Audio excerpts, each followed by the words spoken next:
Hello and welcome back to Let's Play Disco Elysium with me, Bring It On. Let's speak to the cook. A thin man is smoking below an exhaust hood, occasionally sipping from his mug. This must be the Whirling's cook. As you step in, he nods toward the table and says something in a completely foreign language.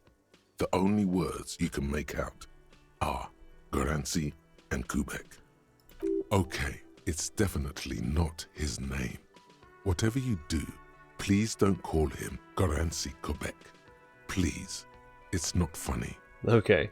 Hello sir. Got time for a few questions. The man puts his cup down and replies something, his left hand drawing arcs in the air. Do you know what's behind that door? Point to the blue door. He looks up at you, then looks away quickly, shrugging and muttering something to himself. Shrugging is an international sign for, no, I don't know what's behind that door. You've got some impressive pots here.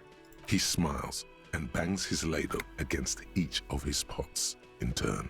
It's almost like music, especially with the sounds of assorted dishes boiling and simmering on the stove. Alright, I don't think I need anything else. Stay masculine. Let's talk to the manager again. Can I help you? He arches an eyebrow. Here's your trash container key. Thanks. I hope you found what you were looking for. I found the victim's clothes. How strange. I certainly didn't put them there. Could someone on your staff have put them there?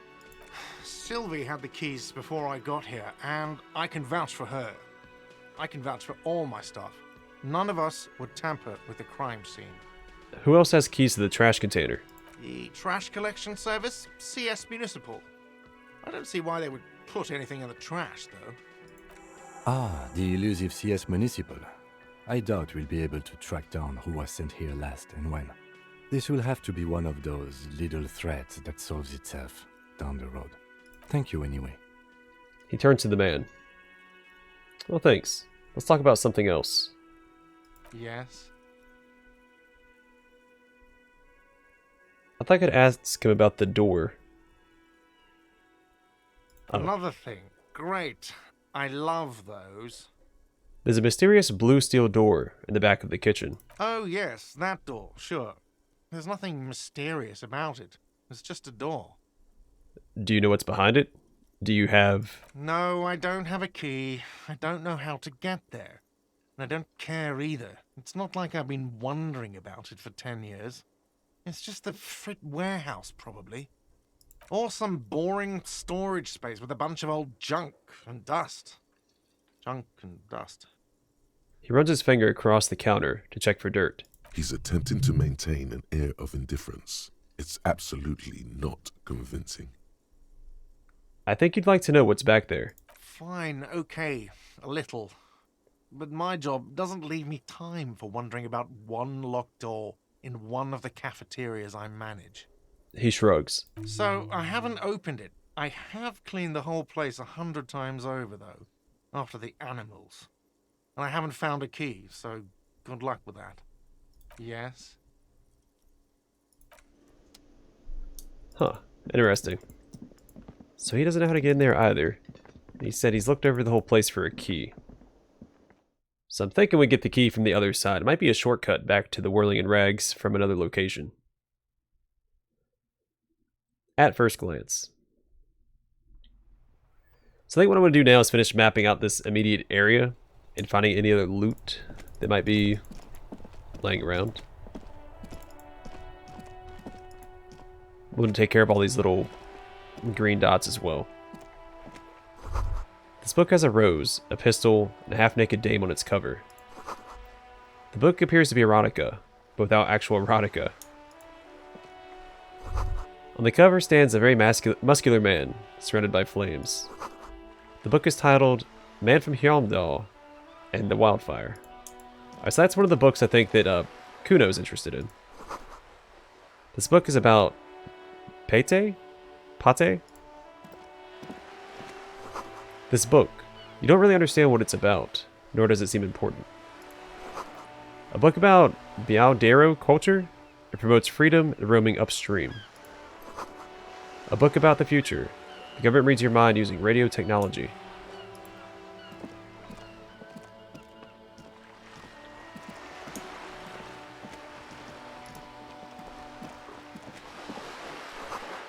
To roundabout north, the things I've seen and said. To Capeside Apartments, Martinez Pier.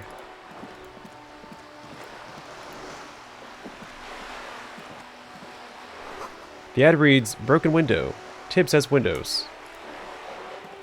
This coin-operated viewer is facing southwest. Its coin slot is full of fossilized bubblegum, rendering the machine permanently inaccessible. Poor little viewer. Pat it. The metal feels cold and wet under your palm. It looks unhygienic. Vandalism. Shake your head. Probably some kids. Lieutenant inspects the rigged slot. I'll look inside. A thick layer of graffito covers the lenses. You spell out the word Onuk written on the other side, with N and C scribbled backwards. That's Kuno on the lens. Shift your focus to the background. Under the graffito, a sea of blues and greys appear. Behind the water lies a coast, studded with concrete and reeds. On it, a church on stilts, lanky weather-worn wooden planks, an X-shaped cross topping its tower.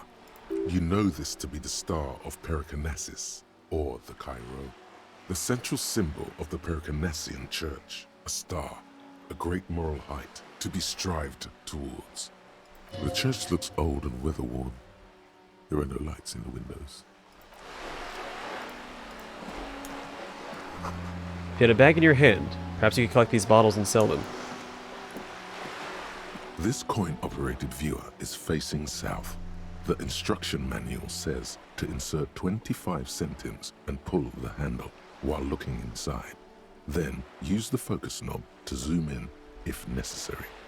Why place a tourist attraction in the middle of such poverty? Yeah, what's a tourist attraction doing here? There was a revitalization project in '49. A design studio tried restoring Martinez to its pre-war glory. It didn't stick. Lieutenant looks around and concludes. What happened? They got as far as the street lamps and the statue on that intersection. Then something went sour. I suspect that something was Everard Clare, the union leader. He muscled them out. It's how it usually goes around here. He lowers his voice. Can't we do something about it? We should have done something about the union 10 years ago. That ship has sailed, officer. I don't know if this will be worth a large portion of my current money, but let's do it. Insert a coin. Your money disappears into the coin slot. A clunk, the ring of metal. Pull the handle and look inside. The curtains on the display open.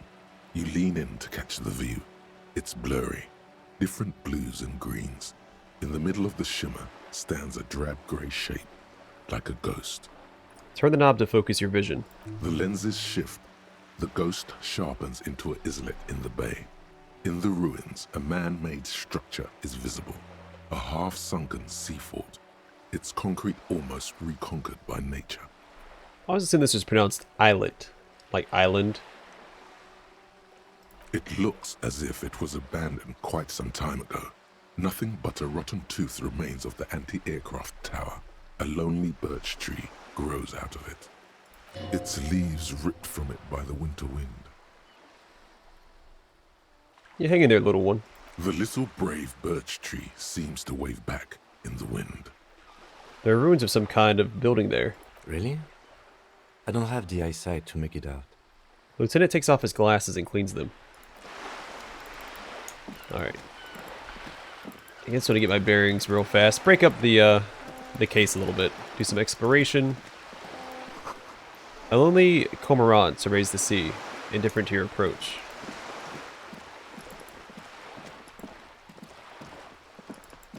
How far up is this going to take me?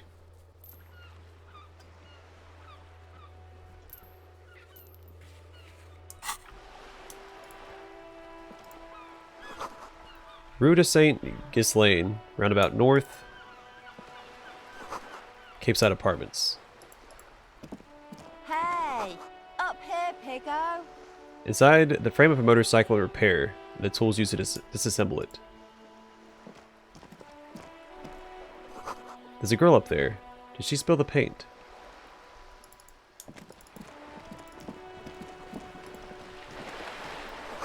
Looks like there were more construction here. Once. Decades ago.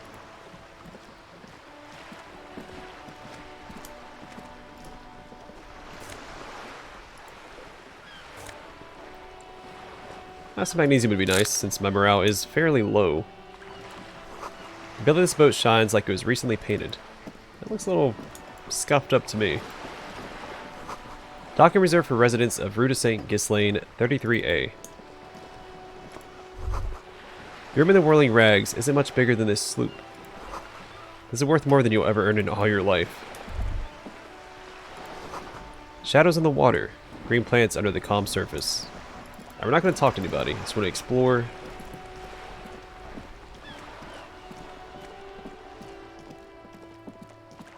Just take a quick breather from the case.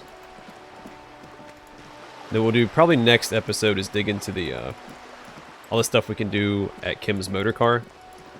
Like call Sylvie, use the headlights to look at the sticker on our clipboard, and things like that. Hear the distant squall of seabirds.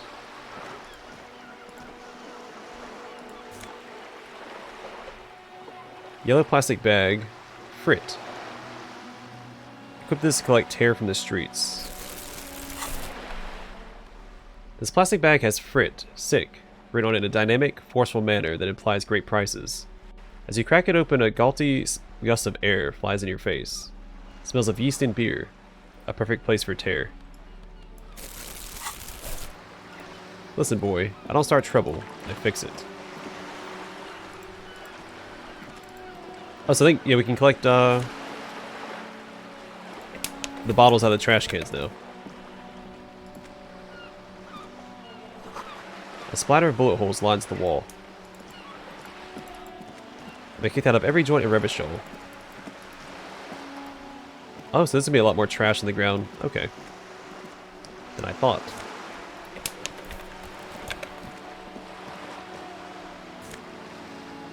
Well, let's get looting then. Let's backtrack and I'm going to go around and collect all these bottles. While we continue to look for new points of interest.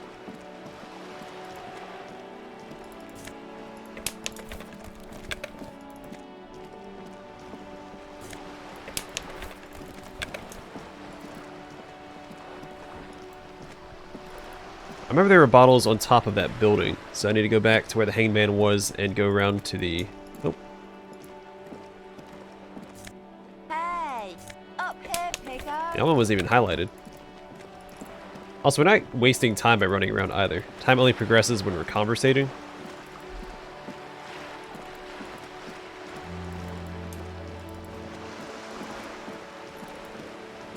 So I don't feel bad about doing this. If time was progressing while I was doing this, I probably wouldn't be taking the time to do it right now. This Post Lavantore mail collection box has been heavily vandalized with graffito. A closer inspection reveals 2 bullet holes in the front. Yeah, good mail delivery box. Pat the box.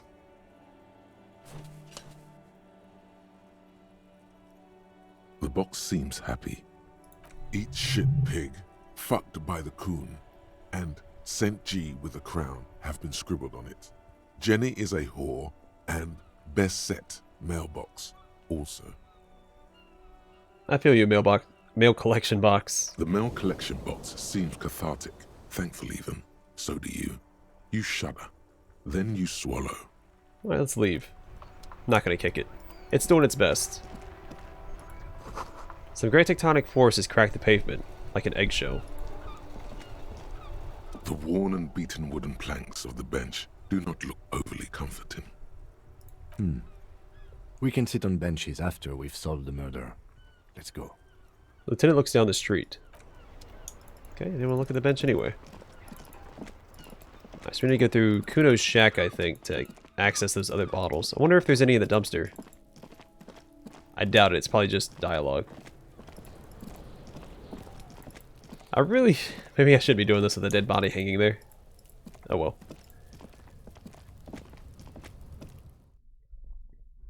I've already committed to it, so we're gonna follow through.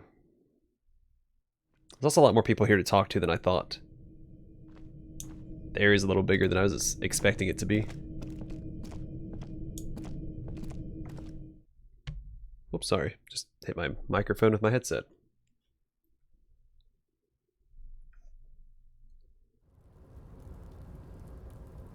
Yeah, see, it even says take breaks and explore. See, I'm just following the tooltips. The game knows. It understands.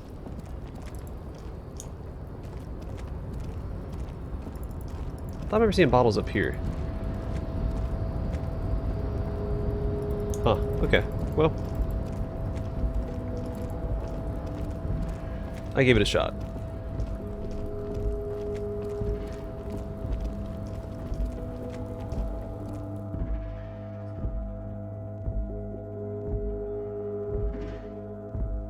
So I sleep after 9 o'clock. I also get tooltips saying that I can do stuff after Kim isn't here. If there's things I want to do without him around, I think I have to wait until 9 o'clock for him to leave.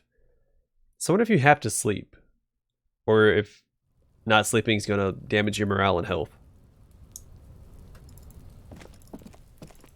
That is a big concern in this game.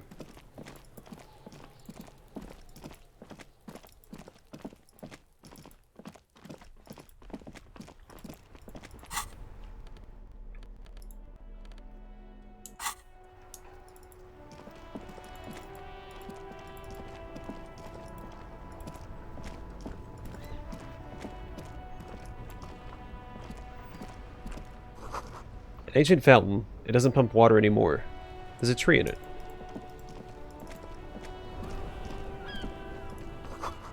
Tire tracks leading onto the roof. The slush and rain has almost washed them off.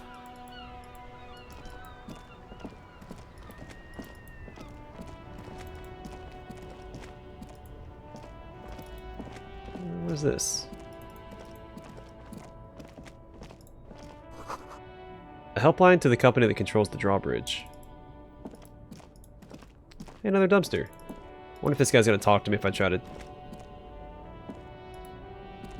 Everything is good here. There's a pile of cheap sunglasses in a small box. A variety of shapes and colors. You like sunglasses, officer? I've got the latest styles right here. The vendor takes a pair of sunglasses and sticks them under your nose. Stylish shades, huh? They'd be even more stylish if you paid for them with net worth. Go over and ask him. Try the shades on. Abort. These are hideous. What's more, they don't even fit your face. You can feel them pinching your nose and chafing against your brow. Damn, officer! You look like a mega secret spy. Very secret. They're practically made for you. I'll let you have them for 2 real and 50 cents. The man nods eagerly. They're perfect for concealing your bloodshot and baggy eyes. No, you are definitely not buying those. Lieutenant gently removes the glasses from your face, setting you free again. You're right. I'm too sensible for those. Are you sure? But they look so good on you. You should think this through, officer. The street vendor frowns. I rummage through the box. These are all boring. Boring third-rate ho-hum sunglasses made of cheap Syrahese plastic. The kind of plastic that melts in the sun. Those UV stickers are almost certainly just there for the show. If anything, these lenses probably direct more UV light into your pupils.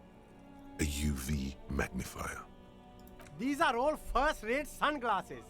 Premium design, super material, very cool. UV resistant. These will definitely keep your eyes safe and cool while doing your dangerous police work. The man declares. Yeah, conceptualization. Try again. Maybe you can find some interesting sunglasses in the box. No luck. No. All you find is this lime-colored cellophane visor, produced by a bargain sportswear brand called Amphibian, apparently. There's a malformed green frog on its bent cap.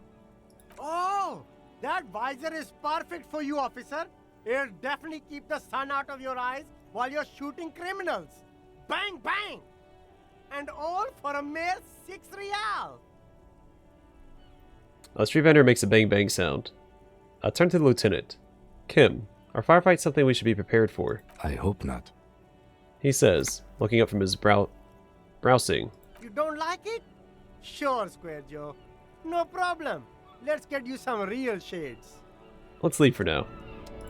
Let's come back here and buy stuff later if I'm interested.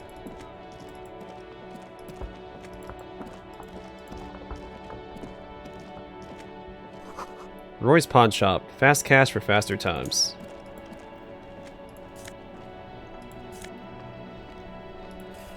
Alright, some more health.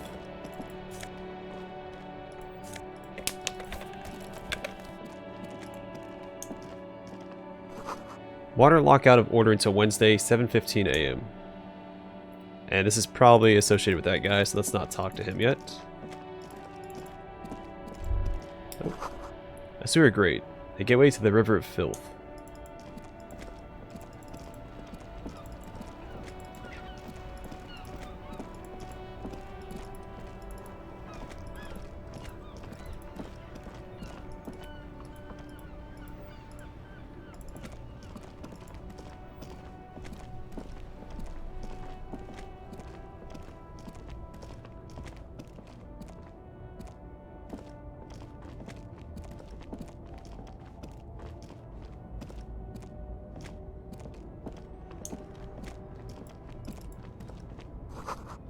A bold slogan, Humanox, covers the truck.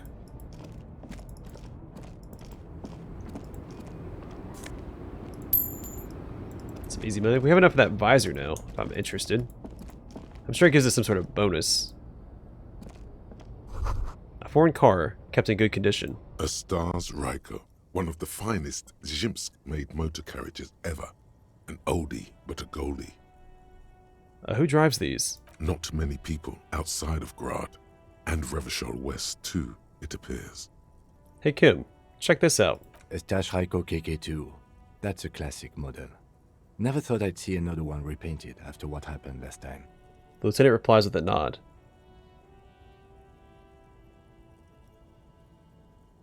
Hold on, maybe I can impress him. Do I know what happened last time? No, only that the motor carriage is typically baby blue. The colors of Sigismund the Great, an ancient Zhimsk ruler. His banners were famously zephyr and white. The colors of the Stars Ryko. What happened last time, Kim? An old case for my precinct. A couple of Zhimsk migrants saw a Stash Ryko stopped in the street, painted just like this, muddy brown. Murdered the driver on the spot. They said it was an honor killing, Hussar style. The Zhimsk community protested the trial, flying the banners of some old king or whatever. 5,000 came to protest. He shakes his head. Correction. 4,395. The fourth largest public protest of a criminal trial in Revachol. Hate to correct you, Kim, but only 4,395 people were on that protest. Is that so, officer?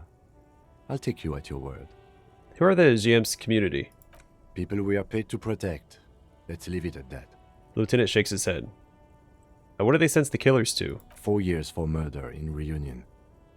He studies his reflection in the car window. The perps were remorseful. Their sorry knocked 8 years off the sentence. That's the system. The prisons in the greater Revachol Industrial Harbor are already full. Prisoners are expensive to maintain. The longer the sentence, the larger the cost. Kim, could our hanged man have been the driver of this car? Could it be another Stash Ryko murder? Honestly, that just doesn't seem like the type of vehicle our dead guy would drive. So my initial guess is the two are not related. He gives you a crooked smile. Interesting. Before we proceed, I've got an opinion on this paint job. Yes, detective? I think it looks better brown and black. Okay. I'm not going to honor kill anyone over this. But I've seen it blue and white. It's much better that way. The lieutenant takes his glasses off to polish. Hey, 5 experience though. Alright, then you stop clicking on objects and just focus on collecting bottles and these little green dots. Ruins full of snow. No one lives here anymore. White tank top. +1 physical instrument. I assume this replaces this. Well, this is a straight upgrade. Where this does give me a debuff. Though I like the conceptualization. We'll rock this for now.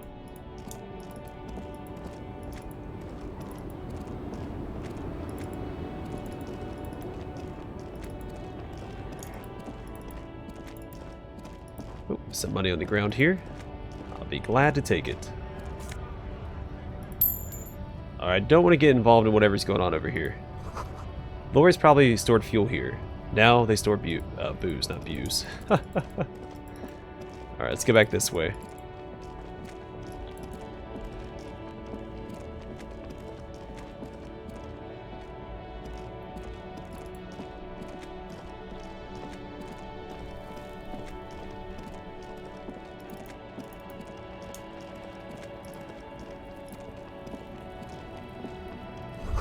A glossy magazine. Most able-bodied men. This issue hosts a top 10 list. Oh no, they're much hunkier than you. You shouldn't feel threatened by handsome men. Don't be silly. Jump Jams. A popular music mag. Frit. Oh, so that's the Frit store they were told about. Oh, some money over here. You can't win this, just let us work. So this is the protest we're told about. Let's avoid that for now. Another morale booster. I guess we can talk to this guy. So I think I've mapped out everything on this side.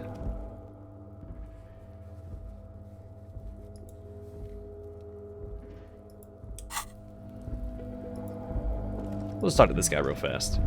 Oh. Welcome to Rivachol. Announces the rotund man. The remark isn't addressed to you. It's addressed to the lieutenant. Why are you addressing my partner like that? Don't you welcome to Rivachol me. My grandfather came here from a 3,000-year-old racist isolationist culture, while your ancestors came to this island a mere 300 years ago. Lieutenant fires back. Every school of thought and government has failed in this city, but I love it nonetheless. It belongs to me as much as it belongs to you. Yeah, you tell him, Kim. It's men like you who keep Rivachol divided, making it that much harder for everyone to climb out of this post-war limbo. He pays you no attention. What he means is, fixation on the Rivacholian nation makes it harder for Rivachol to actually attain self-determination. He's right. You're undermining our best shot at real self-determination. Oh, come on, man. I just said welcome to Rivachol. It's a lorry driver thing. I know exactly what you meant. You think my kind doesn't belong here, that I should watch myself and behave. But you see, I'm an officer of the RCM. It's actually my job to make sure you behave. I would advise you to remember that. Silence. The air between them becomes tense. Your partner needs backup. Now's your moment to shine.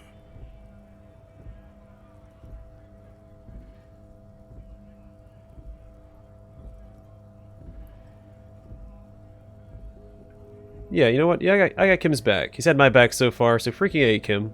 I've got your back. Give Lieutenant a punch on the shoulder. You two make a cute couple. You know that? The lorryman spits. The lieutenant exhales and resumes his regular calmness. Now that that's settled, we have a couple of questions. Whatever you say, officers. He waits impassively, cigarette smoldering between his fingers. I found this mug in the trash. Show it to the man. Yours? Oh man, that's great. Look at that guy go. Haven't seen anything that funny in a while. He stares at the yellow man mug, then suddenly, he explodes. Is it yours? God damn. Thanks for that, but no, it's not mine. He doesn't live in Martinez. What was that argument all about? It's about biological determinism, natural law, the sorting of the races. He spits on the ground. Not the most popular topic nowadays, with a coalition in charge and all. You might want to change the topic. That is, bury your head under the sand like common sheep. Oh, so you're just a racist. Makes sense. I'm not just racist. Look, I've read books. Huh? The science of racial theory has all been proved, even if some people don't want to accept it. He gestures with his cigarette for emphasis. People who've studied these things say that you and me are superior by design. So, naturally, we Occidentals should be in charge. Obviously, you can see the merits in that. He glances at the lieutenant.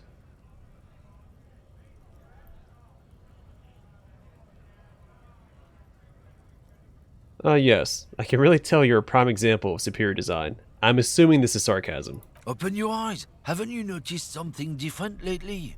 An unfortunate downturn, maybe? Huh?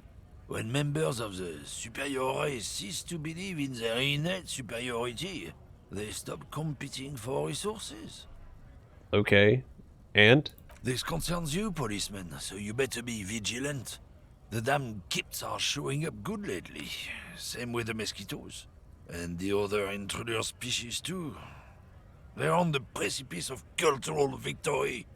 He throws a sharp glance at Lieutenant Kitsuragi.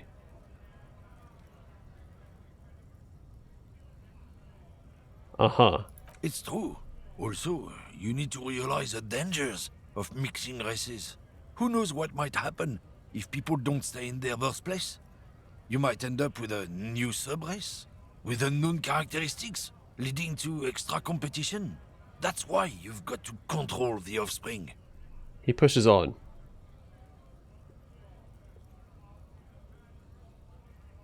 Yeah, I'm not down with this. Why don't you go screw yourself? Don't push your luck, runt. The man gives you a disgusted look, then turns his attention elsewhere, ignoring your presence. Looking for something, runt? Come to tell me to fuck off again? What are you hauling? Oh, not much anymore. I'm here to pick up some cargo, but the dock workers are on strike, so it's a sit and wait on your ass situation. Oh, wait. How long has this been going on then? The strike?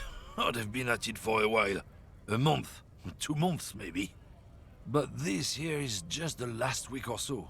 He gestures towards the lorries. What kind of cargo are you supposed to pick up? Apples. Apples is exactly the kind of thing you'd say if you had something to hide. Sounds like a cover story to me. Look, as detective. I come from a long line of lorrymen. We got ancient rights and privileges. He loses his patience for explaining it. Oh, I'm here to pick up a load of fucking apples, man. Just regular, picked apples. Damn, you're not gonna get more out of him on this. He's put up the wall of racism. So maybe if I played along earlier, it's not worth it. I wouldn't do it anyway, but... He said something about the rights and privileges of lorrymen. Oh yeah, they're a big deal. My great-grandfather was a carter, had a royal license and everything. We've tried to hold on to our privileges.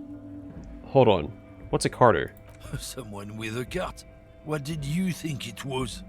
That's how deep into history our thing reaches. Before machines. And that's a privilege? Sure fucking is. We have a guild and everything, huh? Very ancient. Very prestigious. So you're in a carter's guild? Goddamn right. They've been trying to fuck us out of our heritage in the name of profit. But when they try to replace us, they'll regret it. Trusting street thugs with their goods is going to fuck them right up the ass. Mark my words.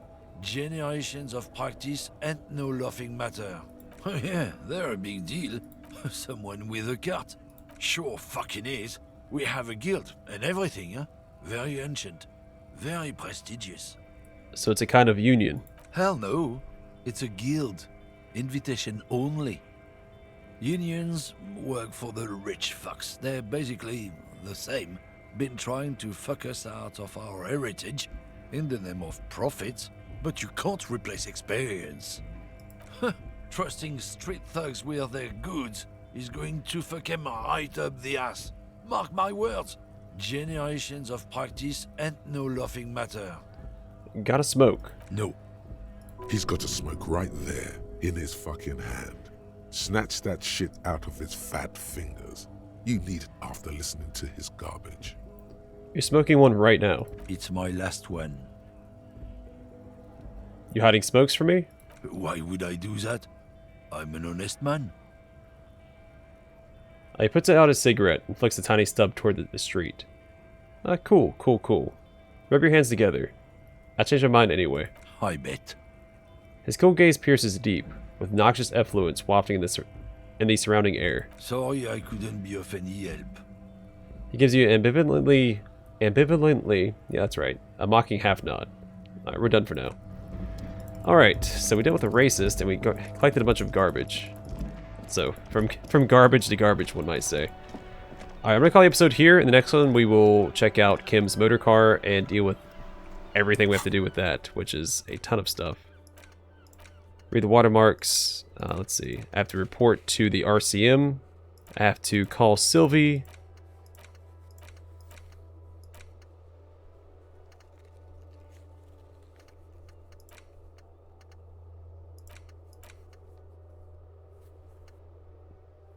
We have to run the serial number on the victim's armored boots. Yeah, so we're probably going to spend a little bit of time in the motor car. Plus we can get a pry bar out of it. Or at least we could have it for the dumpster. I don't know if we still can. But we'll see. Either way, thanks for watching. Hope to see you guys in the next one.